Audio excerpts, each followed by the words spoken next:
I love you so much, Michael Bell, and so everybody that knows you does, and you know that's Oh, it's I don't true. know about that.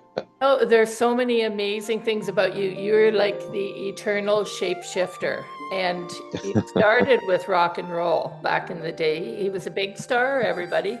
For us here in our hometown is Peterborough in Ontario. But Michael Bell, we want to talk about all of that and more.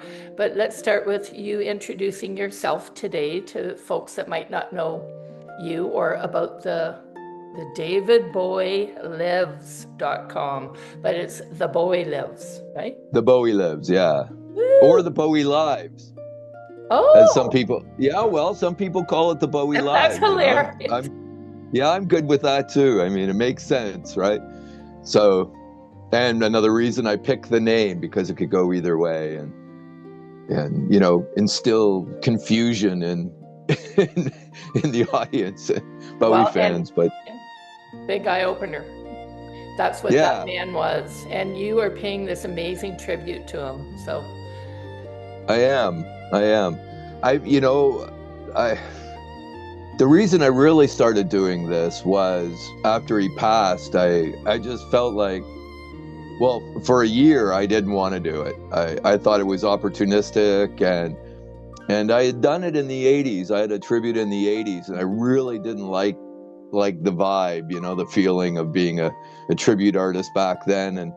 And then when he passed, everybody asked me, everybody asked me if I was interested in putting something together, and for the longest time I said no. And then my longtime musical partner Michael Beauclair suggested that he put a band together, and then I come out to an audition, like to a rehearsal with the band he'd put together, and if I liked it, we'd talk about it, and if I didn't like blah blah blah. So he put this killer band together. It was like a whole bunch of all-stars, and we had one rehearsal and we were ready to go. It was like, basically, there's a rehearsal, let's start booking this thing. And it really was fun getting back in the saddle and singing those songs again so many years ago now. But these are the songs that inspired me. As it made sense for it to be me that would take up the torch, the Bowie alive, as it were. it makes sense totally that you're doing this because you've taken it to a world stage. Like this amazing man that was on our planet for so long and inspiring all of us. You're Absolutely. keeping that alive. So that is so beautiful, Michael. It is. Yeah, and I'm really trying to, create an homage to all the facets of, little historical bits and the costumes, and of course the music. We're note for note. We play all the hits. I mean, there's a couple that come and go over the years. If we come back into a new market, or if we come back into a returning market, excuse me, we try to throw in a new song and change it up a little bit. If we're in the same, if we're coming into a new market, I mean, just to say that our set list changes over the years. Each year we add stuff, we add new costumes, we add new bits, new actors, new dancers. We scale the show up, we scale the show down in the spirit of Bowie, as I just keep it Exactly. changing. And yeah, exactly. I remember I only saw him once, and that was in Toronto, the Glass Spider tour, I think. But Oh, great. did you get up there in the I 70s? didn't. No? I didn't, Probably busy. well, and that was it. And there was part of me, I'll tell you, like, this is how big my ego is that, as a younger guy, especially when I first started The Wire and I was getting all those crazy interviews with, like Gene Simmons and Michael Stipe and all these international, and then Bowie came to Toronto on the Outside tour with Nine Inch Nails, and I was allowed into the pit to do my photography, and got some great shots close up and all that. And I thought at the time, if I press really hard, I bet I could get an interview. But there was part of me that was, like, maybe I shouldn't ask him to interview him until he's interested in what I'm up to. And I mean, the Right. biggest mistake of my life, as I could have probably had 10 or 15 minutes with him and, you know, gushed all over him and all that kind of stuff. But, you know, so be it. Yeah, I never got to talk to him, but, you know, saw him in concert. And of course, you know, I've watched countless live performances over the years on the internet and that sort of thing. But yeah. Well, like you said, he really was a shapeshifter too, and that's a part of our tradition. That's why I was wondering with Bell, it's you have to have Celtic blood in you too, right? Like he was big on the Irish, his Irish ancestors too, as well. So yeah, absolutely. I've got Irish blood. But back to your killer band, that's what I was reading about it too. If you'd like to talk a little bit, because you are playing coming up in Peterborough. When we started Bowie Fest, I started Bowie Fest in Peterborough, which is like an annual. It's grown into, we're just rolling into, we just finished our third, and, you know, fourth is coming up next year. I've taken it to Toronto, and I'm doing it there now instead.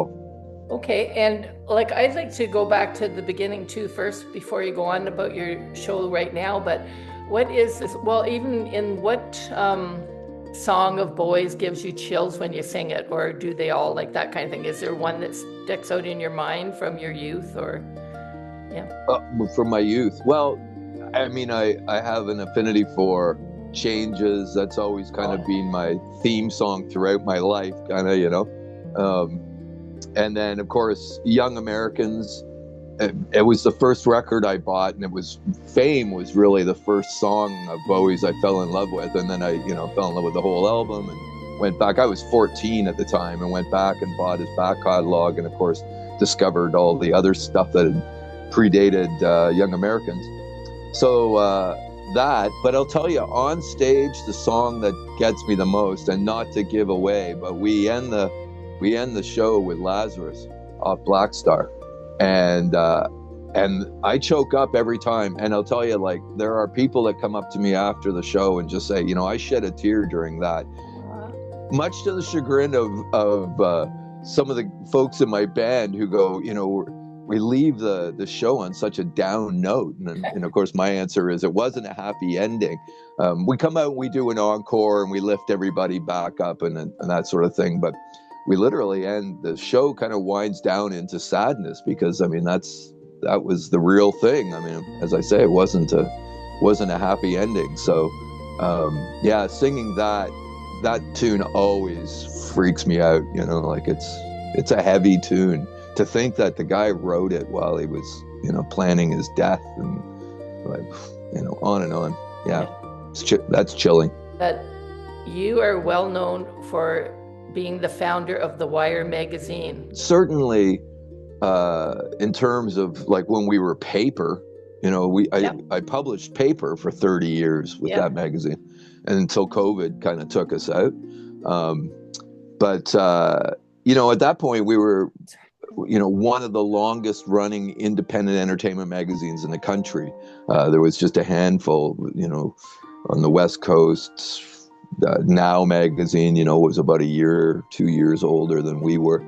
So we were, you know, it was in the earliest days, and, you know, certainly it was a great vehicle for turning the spotlight onto the talent that Peterborough had. And I always feel a little responsible for helping give some of the bands like 3 Days Grace and 1,000 Foot Krutch and Serena, like people who went on to some real notoriety. You know, they were in my pages, playing my showcases. You know, they'd play. I remember just the other day looking through a bunch of old Wire Awards posters, and I yanked out an old T-shirt and to go to the gym, and there was the lineup, and one of our shows literally had 3 Days Grace, 1,000 Foot Krutch, and Serena Ryder all on the same bill, all playing 2 songs each during the Wire Awards. And if anybody knows about the Wire Awards, it was a real tongue-in-cheek kind of award show.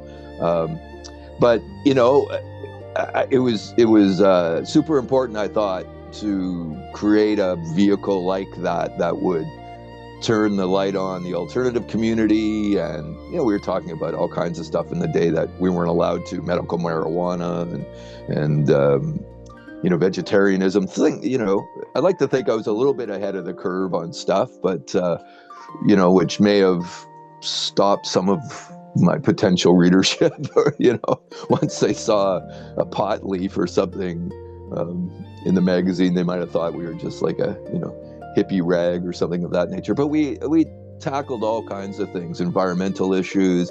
We interviewed politicians. So that's the Wire thing for sure.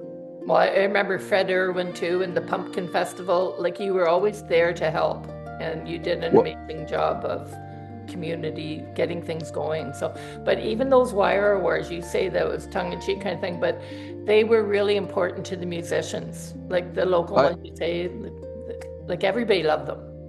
yeah, when I say tongue in cheek, I mean, nobody got one that didn't deserve one. Yeah. In my mind, anyways. I mean, I was the final cut to everything. I used to make a joke when people would say, how do I get nominated for a Wire Award? And I would say, well, first thing, don't piss me off.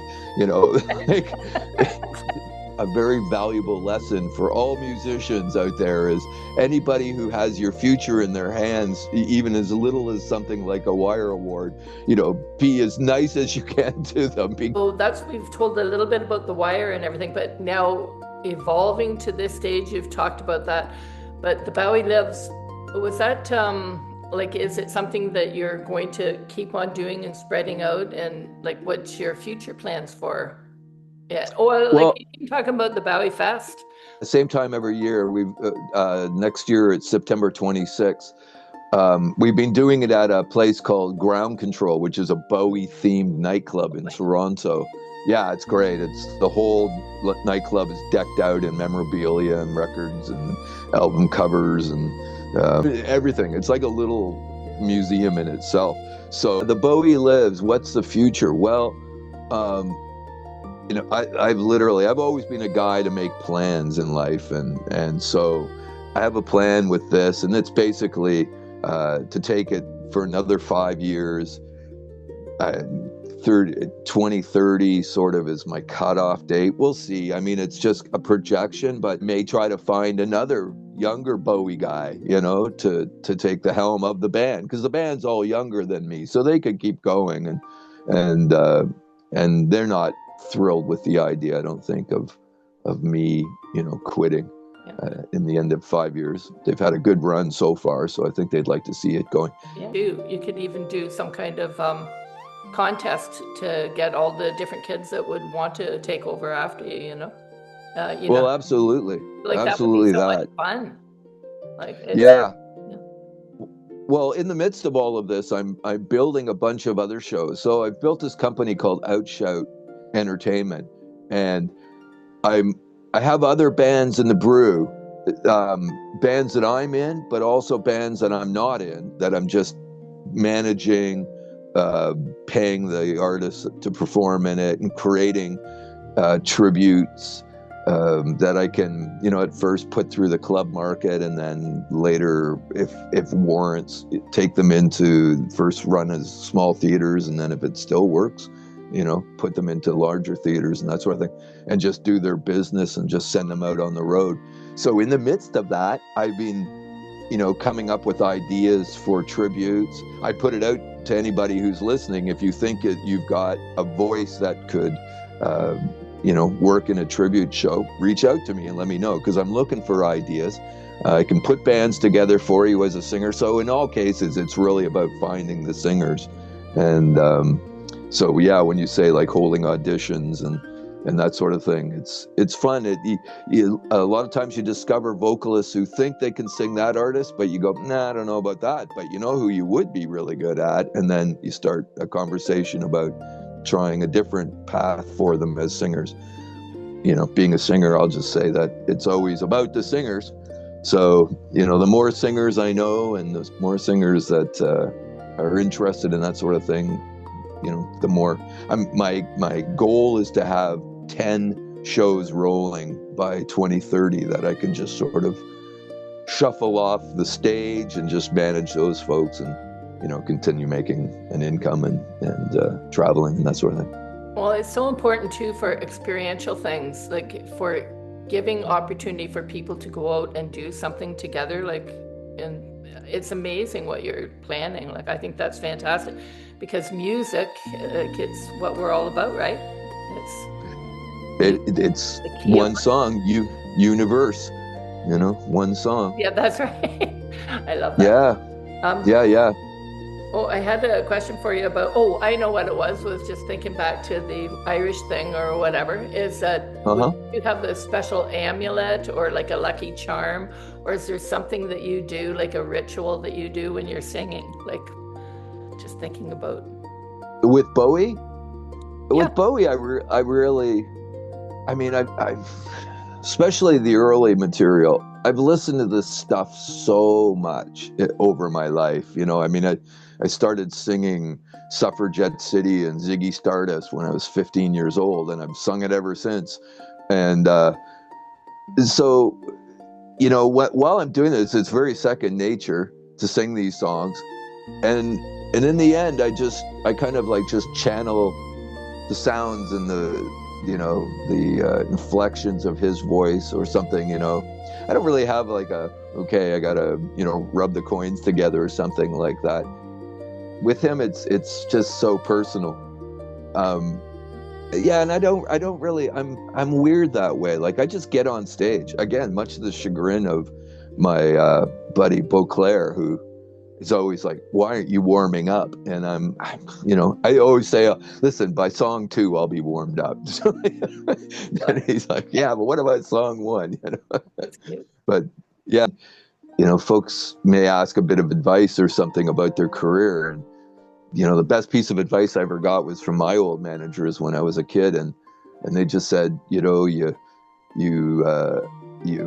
go to bed a rock star, dreaming about being a rock star. You wake up in the morning and you're a rock star all day long, and that's your life. And which means, like, you're listening to music, you're singing, you're thinking about things, you're thinking about your show, you're living it all day long. And you got to have total confidence in what you're doing and in yourself, so that you can just step on stage and command the audience. It's one thing just to be a good singer. It's quite another thing to be able to engage an audience and have the audience respond to you as a personality too. So I think that, some people love me, some people hate me. It's that's the thing when you're They yourself. Oh, Mary. What about the spirit of David Bowie? Like, do you ever feel him, like you said you feel sometimes like you're channeling him or whatever, but like, he must be so happy that somebody's carrying the torch for him, is what I'm thinking. Well, I'd like to think that. And there's this really weird little rare interview that he did in Germany back in I think it was like the mid 90s or late 80s, early 90s, something like that. And where he says, I've never really liked the sound of my own voice, and I just wish I could find somebody to sing my songs for me. And that, and when I saw that, I thought, well, that's what I'm doing, David. That's what I'm doing. I'm singing everything in his original key. I go back and forth between being my own vocal, which sounds a lot like him anyways, and then going into, like a Bowie, nasally English accent sort of thing, just in the midst of songs, just so I could see people go, "Oh my God, was that Bowie?" In that moment, right? So yeah, it's like I mean, the guy shaped my life as a youngster, like literally. Like, if it wasn't for David Bowie, I don't think I'd be the guy I am today. Be it musically, adopting so many kinds of material in my life, singing so many different genres of music, and writing so many different kinds of music, much to the chagrin of agents trying to get me record deals or something in the early days. Fashion, anybody who knows me, I've had every haircut, I've worn every color, I've worn clothes that got me sent home from high school. Later in life, looking at how he conducted his business, and once the internet came and I was able to really get a vibe for what was going on in his life and his career, and adopting a lot of the same strategies through marketing and business. And the takeaway for me musically was always surround yourself with amazing artistic, talented people, and you're good to go. You know, you just do your stuff and in amongst what they're good at doing, and you don't tell them, you don't micromanage their parts or anything. You just say, I know that you're good at this, do your thing. And whether it was The Wire magazine or Transition Town or, you know, any of the other stuff that I've been involved in over the years, you know, that was a huge takeaway for me. And yeah, amongst others, you know, Well, try to develop a 3-octave range, you know, all that kind of stuff. well, that's awesome. But yeah, that's what you've done, is you've given a platform to so many people, and you're still doing it, which is, thank you for doing what you love. Like, really, you're an inspiration that way. That's why I love people, to interview people that are like you, because that's what it inspires people to do the same. Like, you've done everything kind of, you know, and been a real asset to our community. And then now you're putting it out there to the world about David Bowie. And what, like, we have to wrap it up because it's just short for Trent Radio, but Sure. what would you like to leave us with about David Bowie, like his songs or anything, or like some special thing that you found out about David over your life that isn't well known, that just really inspires you? Or is there anything that you can think of? Yeah, I don't know, like, that other people wouldn't know. Again, like, just inspired by the guy being such a great guy and supportive and that sort of thing. And the other thing I'd say too is you know, regardless of my love for singing David Bowie, I'm also building other shows of other artists that I love. I don't have the same connection to them, obviously, but you know, I'm trying to keep my vocal range. I'm doing a Buble show, which is very different, with a full horn section. We just debuted it in Port Colborne at the Roselawn Theatre last week. We did Bowie on the Saturday night and a Buble Sunday matinee, different bands.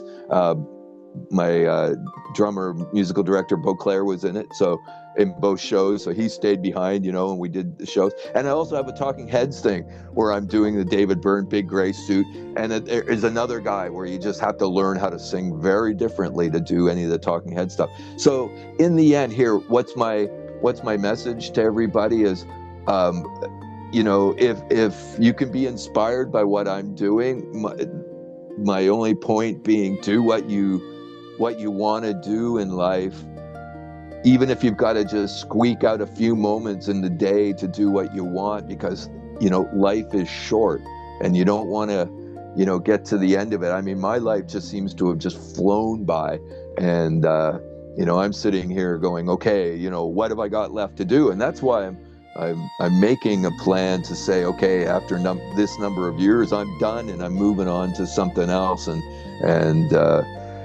you know, because you can get to the end of life and just not have enough memories.